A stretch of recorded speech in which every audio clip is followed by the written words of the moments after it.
اعوذ باللہ من الشیطان الرجیم بسم اللہ الرحمن الرحیم الحمد للہ رب العالمین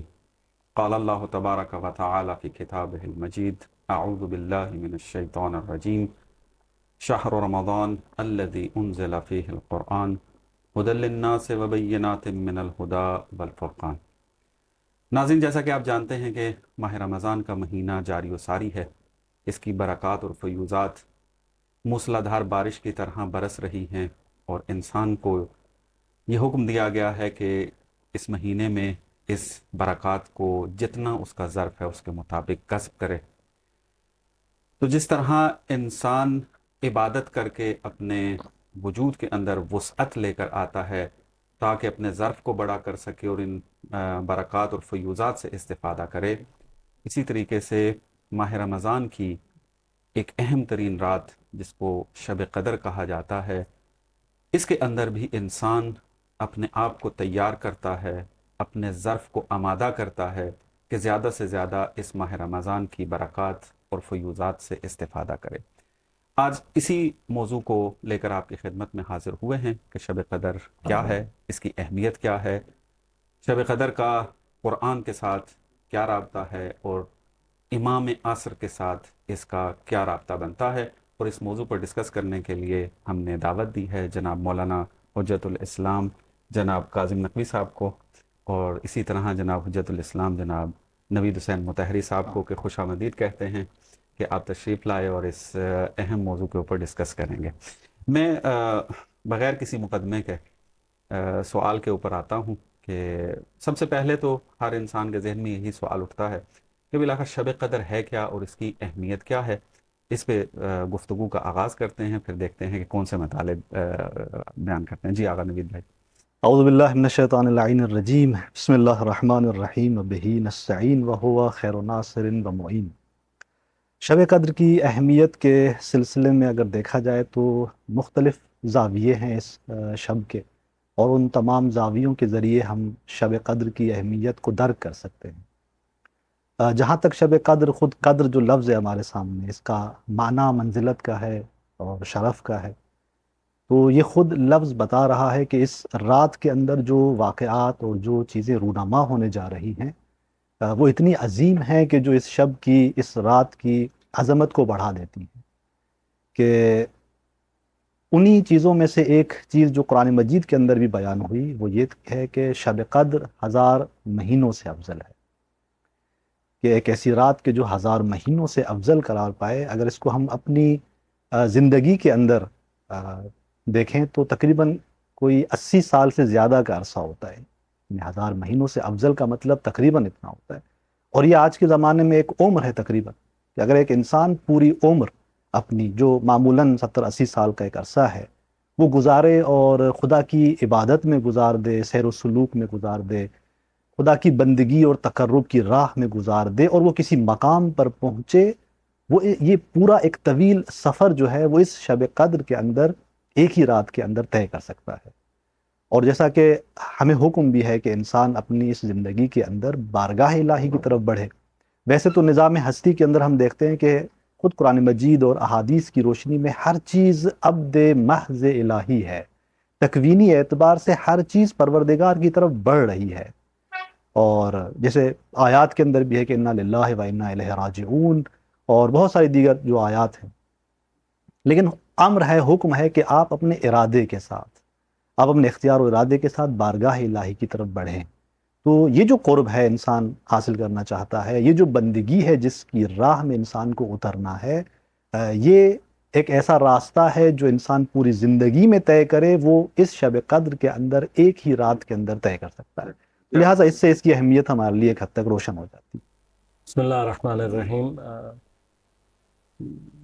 مولانا نوید مطہری نے بہرحال جو مطالب بیان کیے وہ اپنی جگہ پہ بہرحال خود ایک دریا ہے مطلب کا۔ میں اضافہ تو نہیں کر سکتا کسی چیز کا، لیکن بنیادی طور پہ شب قدر میں جو لفظ قدر، جیسے آپ نے بتایا بھی، خود ایک معنی جو جیسے کہا کہ مختلف زاویے ہیں، وہ ایک زاویہ جس کو عام طور پر بیان بھی کیا گیا، جس کی طرف ایک ہمارے تقریباً اکثر عوام الناس کی توجہ بھی ہوتی ہے، وہ ہے مقدرات۔ کہ عام طور پہ ہمیں بس روایات کا سہارا بھی موجود ہے یہاں پر کہ آپ کے آئندہ آنے والے سال کے مقدرات کو اس بارے میں اس شب میں معین یا مشخص کیا جاتا ہے. اگر اس کو اس پہلو سے دیکھا جائے تو ہماری یہاں پہ اپروچز ڈفرینٹ ہو کر ہمیں یعنی نتیجے کا خود بخود جو ہے وہ ڈفرینس سمجھاتی ہیں. ایک مرتبہ یہ ہے کہ میں یہ جانتا ہوں کہ آج کی شب میری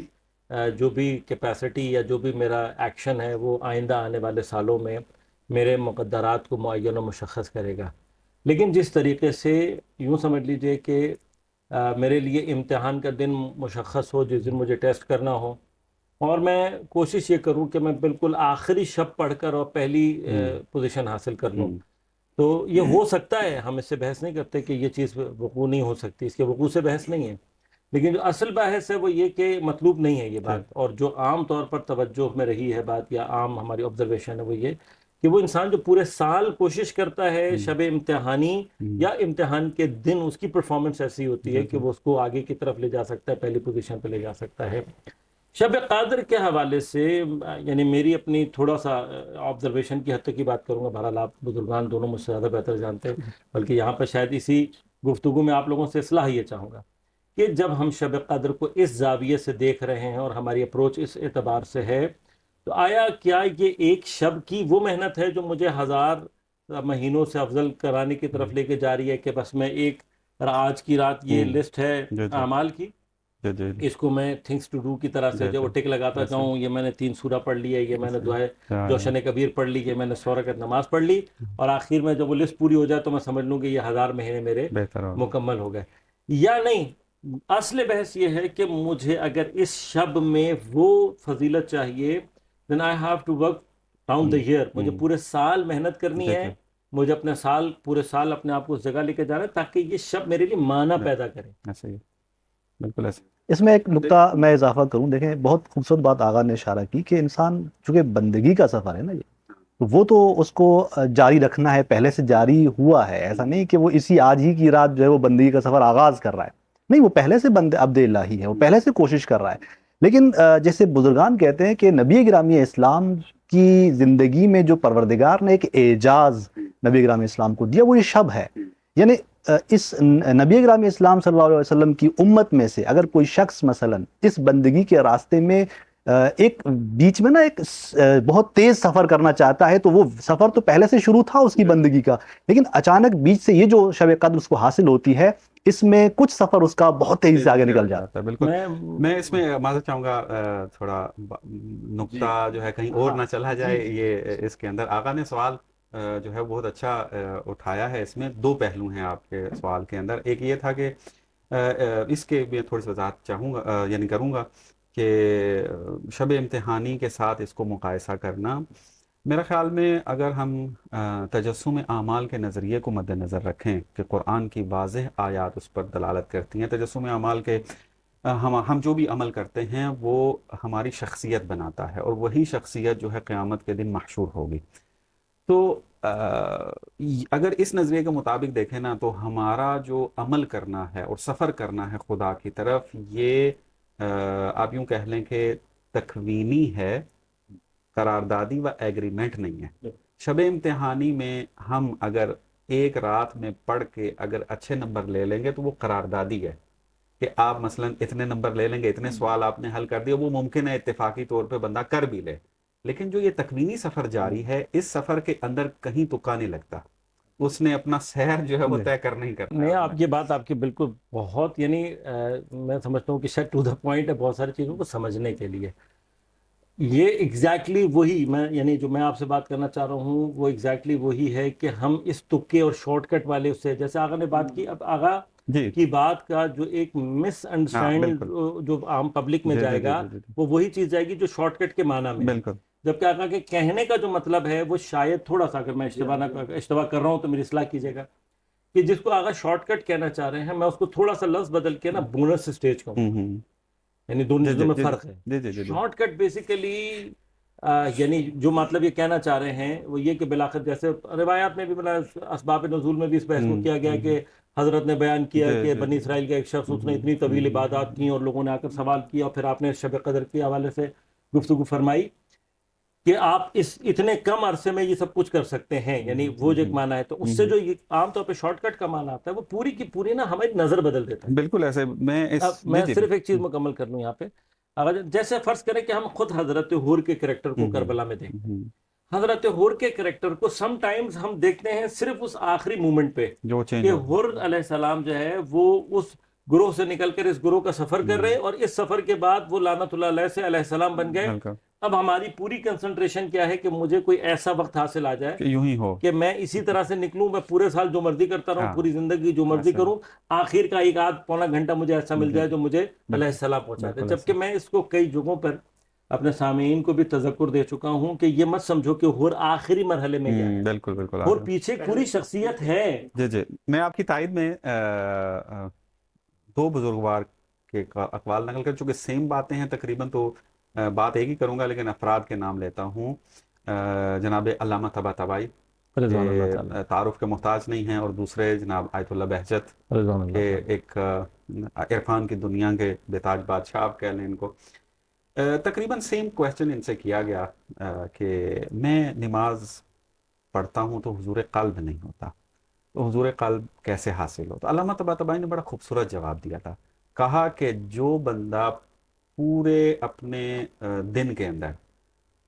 خدا کی طرف متوجہ نہ ہو تو مصلی عبادت پہ کھڑے ہو کے یہ توقع نہ کرے کہ وہ خدا کی طرف متوجہ ہو جائے گا، اس کو پہلے کرنا پڑے گا۔ شب قدر کا والا بھی صورتحال یہی ہے۔ شب قدر سے صحیح استفادہ وہی کر سکتا ہے کہ جو پورا سال خدا کی طرف گاہے بگاہے بھی صحیح لیکن توجہ رہی، کوئی نہ کوئی توجہ رہی اس کی، کوئی نہ کوئی سفر اپنا طے کرتا رہا، کہیں نہ کہیں جہاں بھی اس کی توجہ آئی اس نے اس توجہ سے استفادہ کیا۔ اسی نقطے کو بیان کرنے کے لیے میں آغا بہجت کا بھی کوٹ کرتا ہوں۔ آغا بہجت نے اس سوال کے جواب میں یہ کہا تھا کہ میں کیسے حضور قلب پیدا کروں۔ آغا بہجت نے بہت پریکٹیکل جواب دیا تھا، وہ خود پریکٹیکل انسان تھے۔ انہوں نے کہا کہ جب تمہارے پاس حضور قلب کی کیفیت پیدا ہو جائے نا، اس کو کنٹرول کرنے کی کوشش کرو، یعنی جب متوجہ ہو گئے ہو تو اس کو باقی رکھو، اس کو روکو۔ ممکن ہے کہ تم دوبارہ غفلت کے شکار ہو جاؤ، لیکن جب دوبارہ پلٹو گے پھر اس کو روکنے کی کوشش کرو، تو یہ پریکٹس ہوگی تمہاری۔ ایگزیکٹلی، یعنی رہبر معظم کا بھی اس بارے میں جو قول ہے حضور قلب کے متعلق، انہوں نے بھی یہی فرمایا کہ اصل حضور قلب یہ ہے کہ آپ یعنی خود اس بات کی طرف متوجہ رہیں کہ میں نے اس توجہ کو باقی رکھنا ہے، لہذا آپ ایک دفعہ اگر بھٹک گئے تو دوبارہ آئیں، پھر بھٹک گئے تو پوری کا اچھا یہی پریکٹس اگر آپ اس کو پرولونگ کریں، اس پہ محنت کریں تو بالآخر آپ اس جگہ پر پہنچ سکتے ہیں۔ ایک چیز جو نماز کے اعتبار سے ہی آیت اللہ بہجت کے حوالے سے بھی نقل ہوئی، اور واقعاً وہ بھی بہت پریکٹیکل ہی ہے، کہ کسی نے پوچھا آیت اللہ بہجت سے کہ آپ نے فرمایا کہ اول وقت نماز جو ہے وہ انسان کو مراتب عالیہ میں پہنچا دیتی ہے، تو یہ آیا حضور قلب کے ساتھ ہے یا نہیں؟ تو حضرت نے بڑے اس سے فرمایا کہ نہیں، یہ تکویناً ایسا ہے، یعنی تم صرف اول وقت نماز کے وجود کو قائم کر لو، یہ تمہیں مراتب عالیہ میں لے جائے گی۔ لیکن میں یہاں جس نقطے کی طرف متوجہ کرنا چاہتا ہوں وہ یہ ہے کہ خود اول وقت نماز کو برپا کرنے کے لیے جو توجہ آپ استعمال کر رہے ہیں، یہ توجہ اہمیت کی عامل ہے۔ یہاں پہ خود روایات کے اندر بھی تو موجود ہے نا کہ حتیٰ خود رمضان، ماہ مبارک رمضان کے اندر داخل ہونے کے لیے مقدمات ہیں، یعنی ایسا نہیں ہے۔ جی جی جی جی اچھا، پھر ماہ مبارک رمضان جب شروع ہوتا ہے تو شب قدر کو درک کرنے کے لیے اور اس شب قدر کی اس خاصیت کو پانے کے لیے کہ جو شب قدر آپ کو اتنا سفر طویل طے کروا دیتی ہے، پیچھے جو مقدمات ضروری ہوتے ہیں وہ ہونے چاہیے۔ میں خلاصہ کرتا ہوں، آگے چلتے ہیں، بات میرے خیال پھیل گئی ہے۔ یعنی آپ کا نقطہ بہت اچھا تھا، اس میں جو اچھی ڈسکشن ہوئی کہ کوئی یہ تصور نہ کرے کہ میں پورا سال اللہ کی عبادت بجا نہ لاؤں، اللہ کی طرف توجہ کرنے کی کوشش نہ کروں، بس شب قدر کا انتظار کروں، شب قدر آئے تو میں چند گھنٹوں کے اعمال انجام دے دوں تو میرے مقدرات بھی ٹھیک لکھی جائیں گی، اور میں جو ہوں وہ 1000 مہینے کی بہتر افضلیت جو رات ہے اس کو درک کر کے یعنی ایک ولی اللہ کے درجے پر جو ہے وہ فائز ہو سکتا ہوں۔ میں بہرحال یہ پھر سے آپ کو ایک دفعہ یہ کہوں گا کہ اس تذکر کے ساتھ کہ ہم ان اعمال کی مخالفت نہیں کر رہے ہیں، جی وہ تو ہے، یعنی یہاں پر اس وقت مقصد اس بحث کا یہ نہیں ہے، استفادہ کرنے کا نہیں، اس خاصیت کو اپنی اوج درجے پہ لینے کے لیے یہ ضروری ہے۔ جیسے مثلا میں اس کی تشبیہ دوں گا، اس کے اندر قرآن کے بارے میں جیسے کہا گیا ہے، ایک جگہ پر کہا گیا ہدی للناس، ایک جگہ کہا ہدی للمتقین، تو یہاں پر جمع کرنے کے لیے جو بات کی جاتی ہے وہ یہ ہے کہ ہدایت تو پورے انسانوں کے لیے، استفادہ کس نے کرنا ہے؟ متقین نے۔ تو شب قدر بھی جو ہے وہ فیوز و برکات سب انسان کے لیے لے کر آتی ہے، اور فیوز و برکات سے استفادہ کرنے کے یہی اعمال ہیں کہ جو انسان کو سکھاتے ہیں کہ خدا کی بارگاہ میں کس طرح ادب سے آپ نے پیش آنا ہے۔ تو یہی اعمال ہی ہیں اور اس اعمال کے علاوہ اور کوئی راستہ نہیں ہے. لیکن اس سے استفادہ کیسے کرنا ہے, تو یہ بات ہو رہی ہے کہ استفادہ کرنے کے لیے یہ ہے کہ آپ اپنی پوری زندگی کو ذرا نگاہ دوڑا کر دیکھیں, تو آپ کو نظر آئے گا کہ جو غافل رہے پورا سال وہ شب قدر کے دن بھی دوسرے اعمال میں زندگی گزار دیتے ہیں, فقط جاگ کے گزار دیتے ہیں, کوئی عمل نہیں کر رہے میں ہوتے. اسی آپ کے البتہ جملہ آپ نے کہا وہاں سے ایک نقطہ آپ کی خدمت میں عرض کروں گا کہ حتیٰ یہ جس کو ہم جاگنے کے عنوان سے بیان کر رہے ہیں, شاید اس کے اندر بھی مطلب چونکہ علماء نے بیان بھی کیا ہے کہ یہ بدن کی جو بیداری ہے یہ بنیادی طور پر خود اشارہ ہے قلب کی بیداری کا, بالکل. اور وہ قلب کی اور عقل کی بیداری بنیادی طور پر اسی توجہ کے ساتھ ہے کہ جو بنیادی طور پر اس شب میں سب سے زیادہ, میں نے اگر بات کی جائے تو مطلوب جو چیز ہے وہ یہ ہے کہ بندہ متوجہ ہو اپنے پروردگار کی جانب, اور یہ توجہ اگر اس کو ان اعمال میں کہیں پر بھی حاصل ہو جاتی ہے, لہذا خود ہم میرے استاد بزرگوار یہ فرماتے تھے کہ اگر انسان کے اندر وہ حال کی کیفیت پیدا ہو جائے اور اس کے اندر وہ اشک جاری ہو, تو مجھ سے فرمایا کرتے تھے کہ اس حال کو نہ باقی رکھو, جیسے آپ نے کہا وہ کہتے تھے اس اشک کو میں نے حتیٰ انہوں نے اس بات کی طرف اشارہ فرمایا کہ اگر آپ کو کہیں پر یہ فیل ہو کہ مجھے کوئی دیکھ رہا ہوگا اور یہ ہو جائے گا, اس کی طرف بھی توجہ نہیں کرو, بالکل ایسے بلکہ صرف اپنی کنسنٹریشن کہتا ہے کہ جب تک آپ کا اشک جاری رہے اس کو جاری رہے. جی بالکل. جی ہاں, خدا انشاءاللہ ہم سب کو شب قدر سے استفادہ کرنے کی توفیق نصیب فرمائے. اور یہ بھی بات ہے کہ میں یہ بات کر کے اگلے سوال کی طرف جاتا ہوں. اس سوال کو میرے خیال میں اس جواب کا کفایت کرتا ہے کہ اگر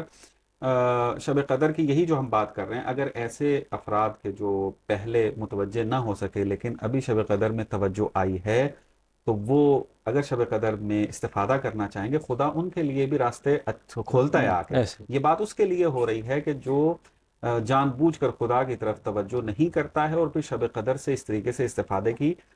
سوچ رہا ہے کہ میں البتہ اس سے استفادہ کروں. شاید ہم اس کو بھی توفیق کہیں, یعنی یہ جو آ رہا ہے کچھ کر رہا ہے, یہ بہت زیادہ توفیق ہے. یہ عملی فرماتے ہیں نا کہ جب انسان توبہ کرتا ہے تو دو خدا کے جو ہے نا فیض اس کے پہلے بھی اس کے بعد بھی اسے حاصل ہوتے ہیں. توبہ کی طرف آنا خود ایک اس فیض کی طرف اشارہ ہے کہ جو خدا نے اس پر ایک عنایت کی ہے جس کی وجہ سے یہ توبہ کی طرف آیا ہے, اور پھر جب توبہ کرتا ہے تو اس کے بعد کا فیض الہی اور عنایت الہی جو اس پر آ رہی ہے. ممکن ہے کہ شب قدر میں انسان متوجہ ہو جائے اور اس کے بعد پھر اپنی زندگی کو جاری رکھے, یہ بھی ہے اس میں. بہرحال آگے چلتے ہیں. ایک سوال بڑا آپ یوں کہہ لیں کہ ذہن میں آتا ہے کہ جب ہم کہتے ہیں نا کہ شب قدر کے اندر آپ کے مقدرات لکھے جاتے ہیں, تو معمولاً یہ ہمارے ذہن میں سوال آتا ہے کہ اس کا مطلب یہ ہے کہ پھر اس شب میں تو جو کچھ لکھا گیا پھر پورا سال میں تو ہم نے وہی کام کرنا ہے کہ جو لکھا جا چکا ہے, تو جبر نہیں لازم آتا اس سے؟ دیکھیں یہاں پر جو جہاں تک تقدیر کی بات ہے تو جبر نہیں لازم نہیں آتا, کیونکہ خود اس کو سمجھنا چاہیے کہ یہ جو قدر ہے پیمانہ تقدیر ہے کہ خدا انسان کے امور کو مقدر کرتا ہے اور اس سال کے امور کو مقدر کرتا ہے, تو اس سے مراد کیا ہے؟ دیکھیں جب خدا کسی چیز کی تقدیر کرتا ہے اور اندازے گیری کرتا ہے, اس کا معنی کرے اپنی زبان کے اندر, تو یہ اندازہ تخمین اور گمان اور یہ چیزیں نہیں ہوتی. ایک چیز کی تقدیر کرنے کا مطلب یہ ہوتا ہے کہ خدا اس چیز کو اس کے تمام اسباب اور تمام خصوصیات اور تمام جو اس کے شرائط ہیں اور جو جس شرائط کے تحت جن اسباب کے تحت اس چیز کو ایک جگہ تک ایک کمال تک پہنچنا ہے,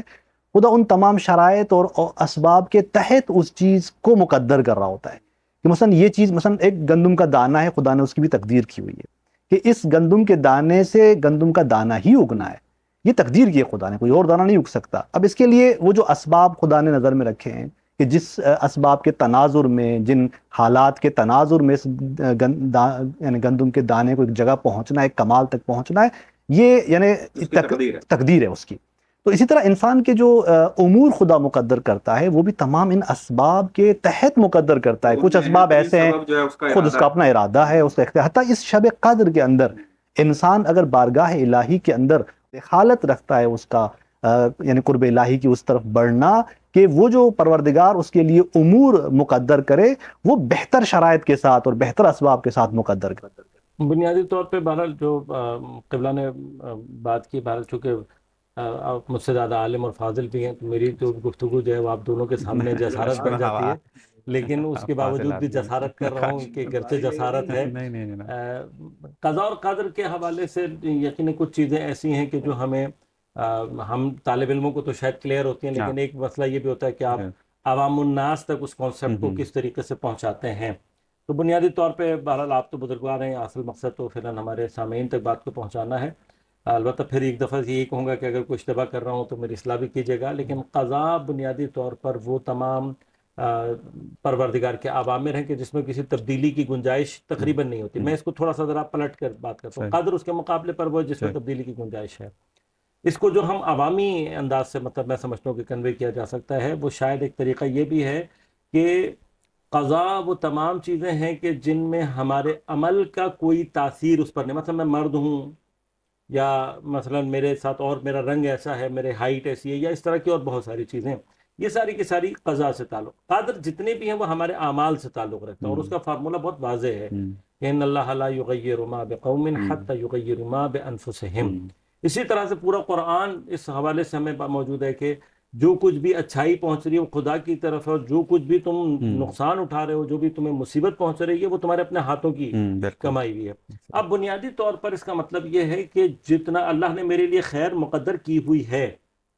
یہ خیر جو مجھے کم ہوگی یا جو چیز میرے لیے کسی بھی اعتبار سے کم ہوگی، وہ بنیادی طور پہ میری مسٹیکس ہیں. اب شب قدر کے ان مقدرات کا بنیادی طور پر جو تعلق ہے وہ یہ کہ آپ کا سٹارٹ اپ بہت اچھا ہے، اگر فرض کریں تو آپ نے اس سٹارٹ اپ کو مینٹین رکھنا ہے. جتنا آپ مینٹین رکھیں گے آٹومیٹیکلی، وہاں تو قاعدہ قانون یہ ہے کہ جب تم نے تبدیلی پیدا کر لی تو نتائج خود بخود آ جائیں گے سامنے آگے. یعنی گویا کہ اگر خلاصہ کیا جائے اس بات کو، وہ یہی ہے کہ خداوند متعال جو انسان کی تقدیر کے حوالے سے بات کر رہا ہے، اس میں انسان کا ارادہ شامل ہے. یعنی علم الہی کے اندر جو ہے وہ یہی چیز ہے کہ انسان اگر اس فعل کو انجام دے گا، کسی برائی کو یا کسی اچھائی کو، تو وہ اپنے ارادے سے اس کو انجام دے گا، اور اسی کی تاثیر. تو اب اگر یہ کہا جاتا ہے کہ شب قدر میں جو ہیں وہ مقدرات لکھی جاتی ہیں، تو یہ مقدرات خود اس کے اعمال لکھ رہے ہوتے ہیں. کیونکہ میں نے عرض کیا اس میں کہ یہ بہت یعنی توجہ کی ضرورت ہے. معمولاً ایک غلط کنسیپٹ پایا جاتا ہے، جزا و سزا کا عمل کے ساتھ رابطہ کیا ہے. ہمارے ذہن میں یہ، عوام کے ذہن میں یہ ہے کہ جس طریقے سے ہم نے اسکول کے اندر بچوں کے لیے جزا و سزا کا کنسیپٹ رکھا ہوا ہے، خدا نے بھی قیامت میں یہی جزا و سزا رکھی ہوئی ہے. نہ، یہ نہیں ہے. ہمارے اعمال ہیں جو طے کریں گے کہ ہم نے جہنم میں جانا ہے یا جنت میں جانا ہے. علامہ نے اپنی ایک نظم کے اندر بڑا خوبصورت، وہ شعر کا شعر تو مجھے یاد نہیں، لیکن مفہوم اس کا یہ کہ جب جہنم سے سوال کیا گیا کہ تو اتنی گرم کیوں ہے، تو اس نے پلٹ کر جواب یہ دیا کہ میرے اندر گرمی نہیں ہے، یہ لانے والے گرمی اور آتش اپنے ساتھ لے کر. بالکل ایسا ہی ہے. قبلہ میں البتہ اس میں ایک یعنی تقریباً وقت کو بھی ملاحظہ رکھتے ہوئے، آپ دونوں بزرگان سے استفادہ کرتے ہوئے بھی میں چاہوں گا کہ اس شب میں ہم اپنے سامعین جتنے بھی ہیں مومنین، ان کو اس بات کی طرف بھی تھوڑا سا توجہ دلائیں. اور میں سمجھتا ہوں کہ شاید یہ ہماری ایک ذمہ داری بھی ہے. تمام اعمال مستحب جتنے بھی بیان ہوئے، ان کی انلسٹنگ بھی اپنی جگہ پر ہے، ساری چیزیں اپنی جگہ پر موجود ہیں. لیکن اگر آپ کی نظر میں بزرگان کی کوئی بات ہو، اساتید کی کوئی بات ہو، یا آپ کی اپنی تحقیق اور کاوش کا کوئی نتیجہ ہو، وہ عمل کہ جو ہم یہ کہیں کہ یہ واقعاً فائدہ مند ثابت ہو سکتا ہے شب قدر کی، ٹھیک ہے، اب جو بھی مجھ سے پچھلے سالوں میں ہوا یا پورے سال میں نے جو کچھ بھی کیا، شاید ہمارا یہ گفتگو کس بہت سارے لوگوں کے لیے وسیلہ بن جائے اس بات کا کہ وہ متوجہ ہوں. اور پھر اس بارہ ٹائم شارٹ ہے، یعنی خود شب قدر بھی اگر آج کل کے ٹائمنگ کے حساب سے ہمارے بات کی جائے تو سمجھ لیں کہ 6 بجے شروع ہوگا تو اور 7 بجے شروع ہوگا تو صبح 6 بجے تک ختم ہو جائے گا. اس 11-12 گھنٹے کے درمیان میں وہ کون سا مثلا ٹرننگ پوائنٹ ہو سکتا ہے یا نقطہ ہو سکتا ہے جس کی تلاش میں جایا جائے، اور جو بالآخر ایک چیز ہمارے اندر پیدا کرے کہ ہم اس سے بہتر استفادہ کر پائیں. جی بالکل. میں جو بہرحال میں نے خود اپنی زندگی میں تھوڑا بہت تجربہ کیا ہے اور علماء کی عمل میں بھی ان چیز کو دیکھا ہے. بنیادی چیز جو ہے نا وہ یہی ہے. مجھے یہ نقطہ بہت اچھا لگتا ہے دونوں بزرگواروں کا، علامہ طباطبائی اور آیت اللہ بہجت کے. اگر ان دو جملوں کو ساتھ ملا کر اگر دیکھا جائے، پوری زندگی میں اپلائی کیا جائے، میرے خیال میں سب سے بہترین مطلب یہی ہے. وہ کہتے ہیں کہ اگر آپ خدا کی طرف توجہ نہیں کرو گے پہلے، تو اگلے مرحلے میں توجہ نہیں آئے گی. اور آغا بہجت کہتے ہیں کہ جب توجہ آ جائے گی تو اس کو کنٹرول کرنا ہے. تو شب قدر میں بھی ہم نے یہ کوشش کرنی ہے. واقعاً ایسا ہی ہے کہ اگر آپ کے دل نرم ہو گیا ہے، آپ کو کسی دعا کو سن کر، کلمات پڑھ کے، تلاوت کرتے ہوئے اگر آنکھوں میں آنسو آ جاتے ہیں، یا مثلا جو ہے وہ دل نرم ہوتا ہوا محسوس ہو رہا ہے، تو پھر آگا بہجت والی بات آتی ہے کہ اس کو کنٹرول کرنے کی کوشش کریں، اس سے زیادہ استفادہ کرنے کی کوشش کریں جتنا خدا مقدر کرے اور ہماری جتنی کوشش ہو۔ میرا خیال میں وہی لمحہ کہ جہاں پر انسان میں یہ تبدیلی آ جائے گی وہ افضل ترین اس کا لمحہ ہوگا۔ میں ظاہراً ایک مرتبہ آغا جوادی کے محضر میں تھے، آغا اعمال کروا رہے تھے حرم کے اندر، تو وہ پوری رات پوری شب آغا کے محضر میں تھے۔ چند چیزیں آغا نے خوبصورت وہاں پہ اعمال بھی کروا رہے تھے اور پھر جو ہدایات کر رہے تھے۔ ایک تو یہ کہ چونکہ معمولاً انسان پیچھے جو اس کی زندگی کا ایک سفر ہوتا ہے،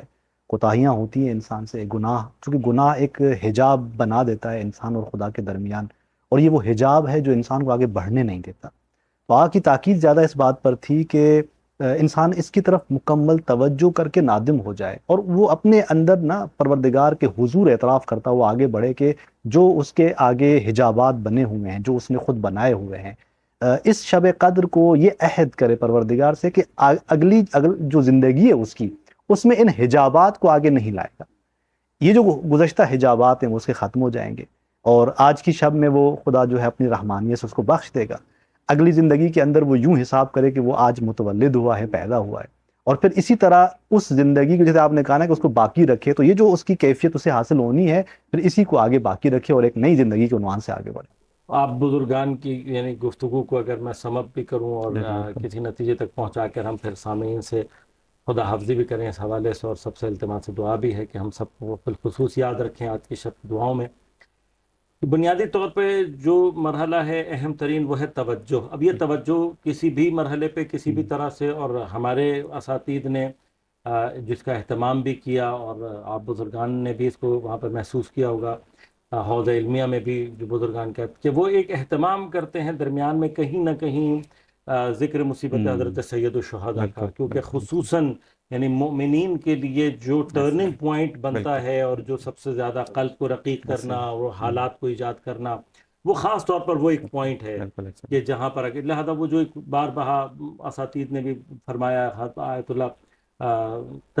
مصباح یزدی جو ہے ان کے حوالے سے بھی پچھلے دنوں ایک بہت اچھی چیز گزری کہ کسی نے جب اس سے سوال پوچھا تو کہا کہ جس وقت تمہیں لگے کہ شیطان اپنے پوری قوت کے ساتھ ہجوم کر رہا ہے، تمہارے پر حملہ کر رہا ہے، اسی وقت میں اپنی توجہ امام کی طرف کرو۔ توجہ کے لیے کہا حتی ایک سلام، السلام علیکم یا ابا عبداللہ الحسین، یا ایک سلام اپنے زمانے کے امام، یہی وہ جو توجہ کی کا تمرکز ہے۔ لہذا وہ ایک بہت زبردست وہ رہا، لیکن